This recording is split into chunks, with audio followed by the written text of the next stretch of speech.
Here we are back with the 8v8 Beyond All Reason 16-player combat on the map Moonshine Run. One of my favourite maps. I'm going to show you two games today, two different games. A noob and a pro lobby, in which I am noobs in both. So check this one out, guys. Here we are opening in this position. Our player here, he's called Your Left Nut, and he has decided to go for a front airbase. So I know I'm going to have to engage at least two opponents here, and I'm going to have to dig in a bit. I've laid out a pretty pattern of solars, because this is a solar map, there's no wind. You'll have a hard time on the moon trying to get the wind to blow. So it's best to go solars. Trying to secure as much metal as I can at the front. Our blue player facing off against the red and the hot pink here. It looks like a fairly imbalanced lane, but thankfully he's gone vehicles, which are a very good counter against Cortex bots. In the middle here we've got some battle lines forming. People are going for defences, so porcupines or castles over units. The trademark of a noob is to do that. The only thing that's missing is walls on the front line, and I think we're going to see some in this game, guys. So I can see that I've got two opponents to first here. Thankfully our air player is on point and helping the front line as he should be with stun drones, but here I see that I'm going to need to deny a lot of area and poke at two lanes, so I go for a gauntlet.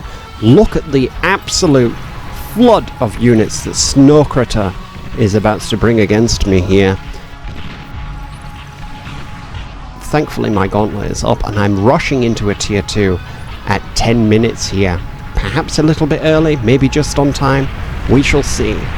With the D-guns in play here, I'm able to strip his flood of units straight down into something far less formidable.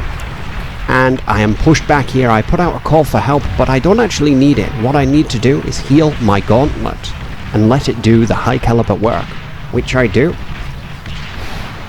And these rockets bots have no chance against these big bore plasma shells that the gauntlet puts out. He doesn't want to let the metal go to waste. He really wants that gauntlet gone. But my pyros, my fiends arrive just in time to bring the fire against the enemy and incinerate these tier 1s. I back off because I don't want to lose my defense force. The pyro, the fiend, is a very, very good unit. It's quite tanky, the damage is crazy. It used to be even more powerful. They nerfed it a few years ago, but it used to be insanely powerful. The damage that the Pyro and the Fiend used to put out, just crazy. So, the southern player here in this tealy light blue here that we've got, D-Crusader he's called, he's going for a Pork too, and he's facing another Porcupine, so it's two castle fighters fighting against each other. That's ideal for me because I'm already fighting against two lanes. If I can just delay them and rush my tier 2, I'm hoping that I can crush them. Up north, they've decided to go for a tier 2 artillery battery, a Persecutor to try and zone out my compatriot Stubby, who is our blue player, but I see the opportunity to strip away some of these pawns and bring the enemy out into gauntlet range with a fake attack. And it works. They decide to make the rush on the base. This isn't my first rodeo. I know that I can clear this up quite easily just with these 4 fiends supported by the gauntlet. Because it's dinner time after all these mechs. All these wrecks come down. I know it's time to feed. As you can see here, the battle line's not moving too much. There's a push by Brown on middle, but up here at the top, the Persecutor's doing the work against Stubby, who's going to be zoned out by that. Bayliss, the yellow player, going for a tier 2 Cortex vehicle lab on the front. Very risky. Forward bases are good. I don't use them much personally unless it's a reclaim base. But as you can see, I've managed to get quite a lot of solars up, but my opponents are scaling correctly with the advanced solar. Like, as usual, I'm failing to eco as well as my opponent, so I have to rely on my strategy and micromanagement, unit composition, unit control to win the day. Let's see if it is enough in this match.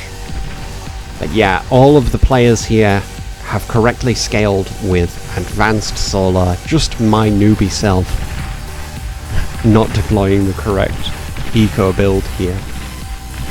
My friend sends me some metal as he wants a tier 2, so I queue that up for him. This way we can both get more metal by increasing the extraction capacity of our mexes to tier 2. Crucially here, my lane opponent, Snow Critter, has not upgraded to tier 2, even though he's seen tier 2. That's a big mistake, because now I can start to just outrange any kind of defense that he builds from tier 1 with tier 2 units. Every single tier 1 unit has a direct counter in tier 2 on both factions. Sometimes multiple counters. They tried an air scout there, but our air was ready. This forward base here is an artillery placement supported by some Tigers, double cannon tanks. It's quite formidable. Maybe my lane opponent here in the tan colour, the sandy colour, thought that because Baelish had tier 2, he didn't need to upgrade just yet. But look, I can just clear out all of his frontline defences, measly little towers like this. If he marches on me, I can just burn him and do a fighting retreat. And yes, I could clear that army out, but I decide not to because I don't want to lose any units, and I see these tier 2s at the bottom. But what do we have here but our friends bringing in the heavy support gunships to really smash this southern lane home? And I see that that provides us a huge advantage when we're already ahead, and I know that this is a push opportunity, so I decide to bring it. I suppose that's your left nut's way of helping me out. And there's a commander here. If I can get the chain detonation, I know the base will go up, and there it goes. You have to make sure that you finish off the lab, because the commander explosion is not always enough. Check out the beauty of Bar. Beyond all reason, Sheldon's making a doom march through the enemy base. Really what I want to do here is economic damage, so I want to take out mexes, energy buildings, build power, so construction turrets, and anything else along the way. This commander here by Snow Critter is not fast enough to catch the tier 2 marching through his base, and my compatriot here, De Crusader, hailing from Belgium, joins me in the march, which is really good. The enemy base is in sight. Baelish's advanced solar collectors are now directly under threat, and they will go down very quickly against our ball of raiders that we have here. Now, the Crusader wanted to go for the back mexes here. However, I noticed that it had turrets, so I gave out a command, no bro, this way, because there's no turrets. And it was the right call, because we managed to clear out some mexes from the area that he would have gone, plus all of this economic stuff here. Their air has managed to change and adapt, and has brought in his own gunships to take us out, which is what you should expect, really. You should expect a good air player to switch to gunships. But this is what I'm talking about, the noob castle versus the secondary noob castle. These guys are just staring at each other in the middle rather than fighting while there's all this crazy combat going on. He's just built himself a house and uses it to stare at his brown enemy. I tell our pal here, De Crusader, not to push because I'm building a stack of Sheldons, Arbiters and Fiends. And I'm bringing some reclaim out. We really need to secure that metal. We do secure about half of it. The enemy is occupied with rebuilding now. This gives me breathing room to eco and look around the map to see where I can poke at. So I've already poked at 2 players and set them quite far back in the economy. So to help my team out, because this is a noob lobby, I decided to come out of my lane again and press this area because it looked like it was building up really strongly. These Janus and this porcupine, this castle in the middle here, being absolutely hammered by my Arbiters, and that's my secret sauce in my Sheldon ball.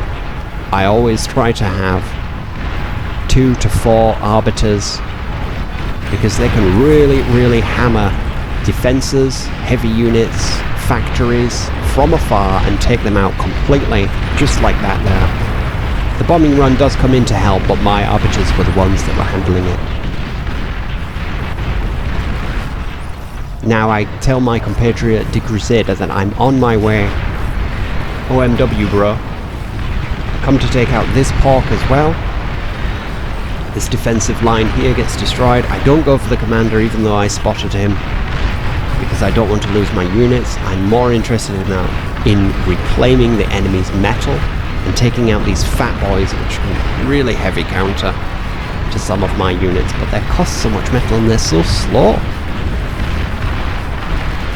Now I'm not overly fussed about what happens about this raiding team here, so I just set them on a command to march into the enemy base. Keeps them distracted, keeps them busy, while I focus on the real prize, which is the bottom. I've already softened it up.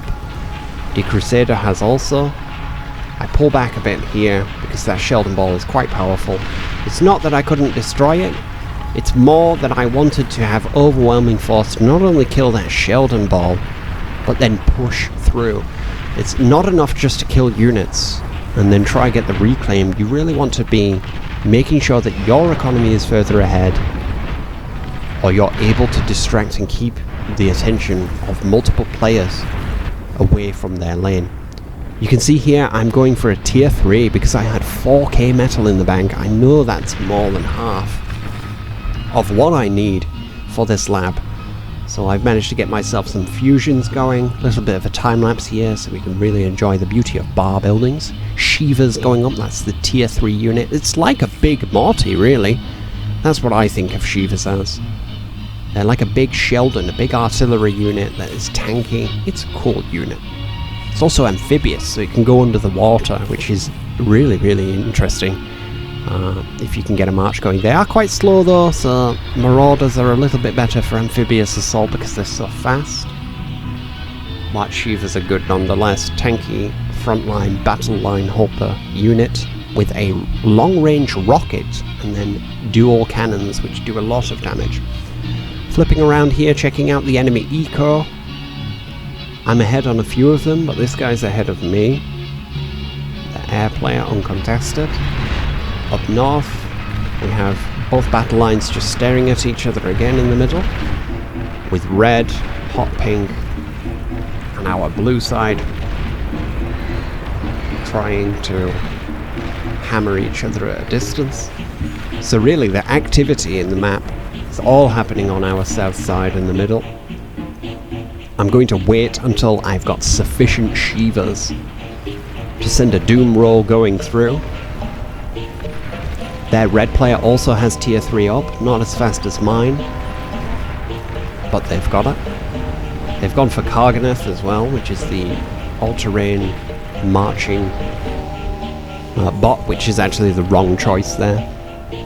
Very often the Karganeth is not that useful compared to the Shiva, unless you have to get over some mountains and surprise someone, then it's extremely powerful. Have some air exchanges going on. North is going to try a push, but I even built my own air lab here to get scouts so I can get really high accuracy with my Shivas, because obviously if you're on radar signature you can make a shot at the enemy but it's low accuracy, but if you've got vision of the enemy they go down much quicker. So I give the command to my team, I shout out for help, everybody follow me, all units this way. This is the doom roll here. I've even got AA inside my unit composition here.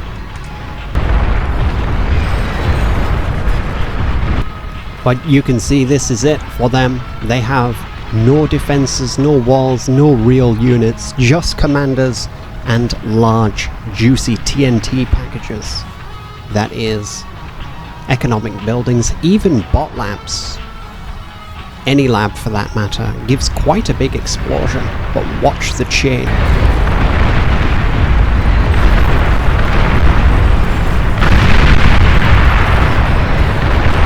Should have laid his base out a little cleaner, but it's plenty for the powder keg. I love it. Fusions go up quite nicely. They don't quite chain the way advanced fusions do, of course, which are like small atomic explosions. But they give out the call for resign there, and that is it. This noob abuse lobby. Feasting on those low chevron players. Delicious. Cruel as it is, seal clubbing is so satisfying. Battle ended. GG everyone. Loved it. Good game. In this next match, I am going to be up against some real pros in a lane where I have never really faced an opponent from before. I'm going to go rovers into a con, a few blitzes to cover any mistakes that I make, and I will make many in this game. Facing a very good lane opponent here. Watch me do this, an amazing player. I've got Classic above him. Thankfully I've got Marigi below me, who is an amazing player.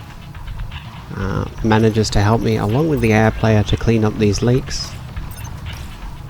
Classic's coming in, the red player, to try and tempt some mexes out from people or keep people busy, but we have a real all-star cast here and a few noobs like myself. In fact, I think I know almost everybody in here. This is an old school player lobby, except for Peter MB. I don't know who that is, but he plays a good air in this game. But you can see I'm low on metal options and I'm facing this powerhouse. Watch me do this. His setup is very nice. I think he's got some widgets that I don't as well, from how quick he popped that out there. It's quite a nice little porcupine formation. But I'm slow on the gun. He runs in for a D-gun. He thinks this is my first rodeo, but it's not. He thinks he can get a pawn surround on me. But he's feeding metal. He's going to get most of it though, of course. But my plan is here to delay while I let better players really bring the heat against the other team. But I'm not about to get lost to some noob pawn players here, but he's dodging rockets. He's really got the moves. He ate one there. Dodged quite a few. That was a real nice juke there. Eating up the metal as well. I mean, there is no time for a pause against a player like this. His APM is very, very high.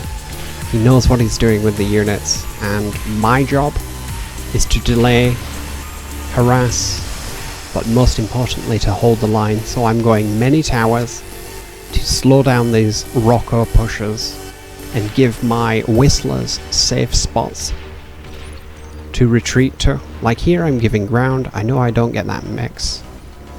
I don't get the income from those mechs whilst I do this, but keep things occupied. But at this point I notice that the lanes are out of balance, and it looks like this player here is just basically sat around doing nothing or ecoing at the front in a weird sort of way.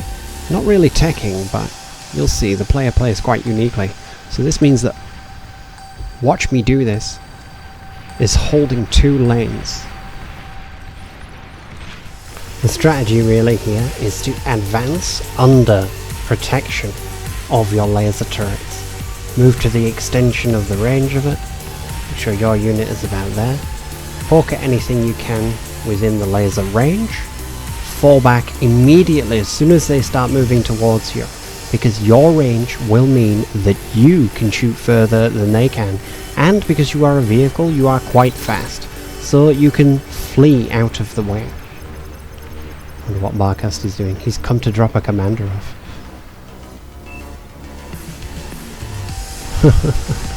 Healed the commander and replaced it.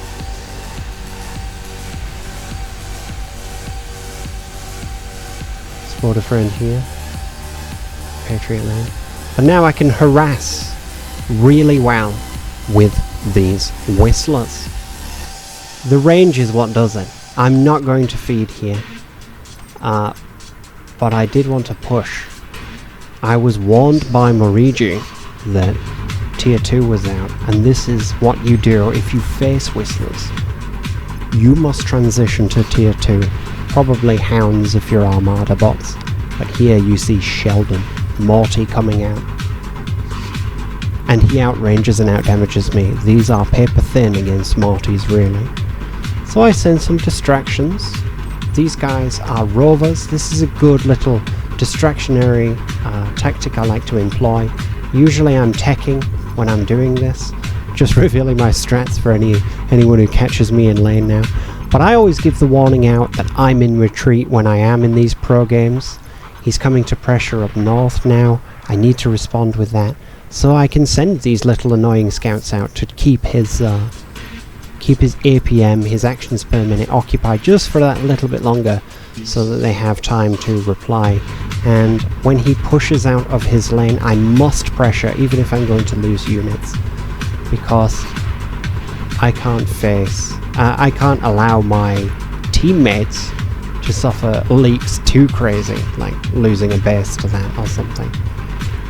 In the meantime, I'm a little bit stuck because this guy, watch me do this, very good player of course, is mopping up with the Sheldons here. And he can outrange almost everything, and the damage is also very, very good. Fortunately, Sport a Friend has come in here with this pastel green colour. That is a threat to his commander, which I can see on radar, so I retreat. But he's looking to flood and surround it here, and we are going to secure this corpse for our war machine. The lifeblood, the metal of the enemy commander, placed into lowly tier 2 factory parts. A satisfying story. But now it's time to pressure, for sure. He was defending with units rather than defenses, but he does manage to get these up pretty quick. Remembering, of course, that Sergeant Monkey is just completely absent from the game. Not really sure what he's doing. Is he teching at slow pace?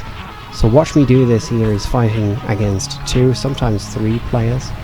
Spec Cheat account is just mopping up down here now with his Sheldon crew, and of course Fiends to support. Now this is a really good stack to go with if you're Cortex. It's the stack, to be honest. You get radar, anti-radar bots, Sheldon, and of course Fiends, the Pyro,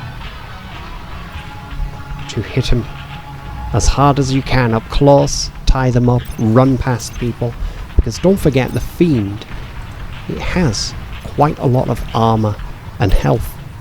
It's not that flimsy of a unit. Holds its own against most tier 2. Speaking of which, I've just managed to get mine out by myself rather than buying it, because I was so pressured. I didn't get time to request it off teammates. Me and Morigi both here, having an easy time in the bottom lane, and we are just ganging. Watch me do this here. But he's set up a nice base defense here. The key to a good base defense is obviously you need the turrets and the anti-radar, right? But these guys right here, the nanos that do the automatic healing, it gives you a place to repose your units to. It gives you a redoubt, a place to fall back to, or a temporary bulwark in the field that you can defend. Especially now this is up, that's very powerful. The Persecutor, it can just deny range all over the place. But Spec Cheat account is really driving the knife here. They can't hold this for so long. Whistlers treating me right for the entire game. The other side is going down all over the board now. Classic can't hold here, that's red. There's been a lot of leaks and a totally absent player who's only just come online now. Hounds are useful here, but Too little, too late. If he'd had supported his lane, he probably would have seen a push for watch me do this. Running over myself or one of my neighbours. But that's how the lobbies roll. Two very different games on Moonshine Run, my new favourite map. Really like this one. I've come in here with Jaguars just to support very late. Very little metal in this spot too. But we've managed to secure it. It's a victory. Haven't even bothered to micro these because they need to die at some point. Just occupy this ball of hounds. This player here needed to have a coffee before he played. Maybe he skipped out on coffee today. But Marigi held very well. Spec cheat account. Spec cheating his way to victory. GG boys. Jaguars on the way. I think Jaguars are a pretty good follow-up on a wide open map for Whistlers because, you know, they handle somewhat similarly. Just the Jaguars much faster. I grabbed a Twitcher here so I could transition into a reclaim lap at the front. Forward map here. Jaguars are ready to go. I'm ready to redeem myself for my low damage here. Can you believe it? This guy coming on at this time. In this fashion. In this build order. Has saved his lane. Which is very funny. But I don't think it's going to be enough. Because you've lost way too much metal by losing this basin full of gold here. And my Jaguars always find something that will upset you to destroy all your build power. Ouch! It can be hard to replace build power in short notice. Especially when you needed it to pump units. See, now he's totally inactive while the build power goes down. I would say build power and anything highly explosive that can go down quickly. And an AFUS, an advanced AFUS, an EFUS, AFUS? I've heard all sorts of spellings. Advanced fusion reactor. If you can take it down, because they are very tanky, aren't they, really? But they're calling out for resign here. They can't hold this. Snipers won't be enough against the spam eventually when somebody joins with something heavier. I myself, I've switched to tick spam to support the team best I can, just securing metal. Because I think we've won here. And I use the time to, you know, kind of catch up a bit with the economics. My APM isn't amazing. To be honest, I'm 42 here. The good players are all in the 50s, high 40s. I'm only a 37. So I'm far behind how quick these guys are. So I use this to catch up, because this is where I really fall behind. It's the scaling economy side of things. Because I set my queues, and then I go and deal with my micro at the front. Like now I'm constantly paying attention to this, but I just can't click back and forth quick enough. And it's a good coincidence, because it's a bit better to view someone who is going a bit slower, who is in grandpa mode, dad mode like I am, and a bit slower. Because I watch some streamers and they're moving so quick, it's a difficult viewing process because they are so quick. I can't keep up, you know. There's a demon over here.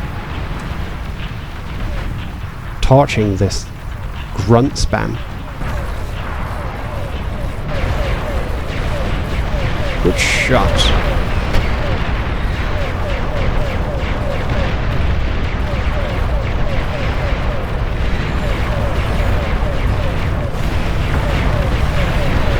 I know that there's going to be a gap somewhere that I can get through.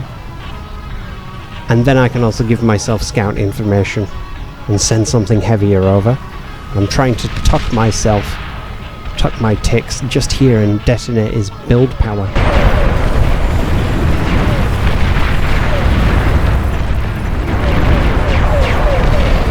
Can't do anything against a Shiva rush straight through your air player into the back of your best player's eco, right? Can't really do much about that. So they call the resign. Very good game there, GG guys. From preying on noobs and clubbing seals to barely holding against a pro with almost 80 APM, was it? 70 APM? Very good games there, my friends, and if you want to check out Beyond All Reason, this game is popular, free to play, Windows, Linux, open source, very good, and they take donations too. I've given my money. As soon as I saw donations open, I gave my money to this crew. They deserve it, they're building, and the game just gets better and better. It's totally unique. There's no PvP scene like this. Give us a sub, help us juice that algorithm with a comment and a like. Really appreciate it, guys. Take care, and I'll catch you on the next one.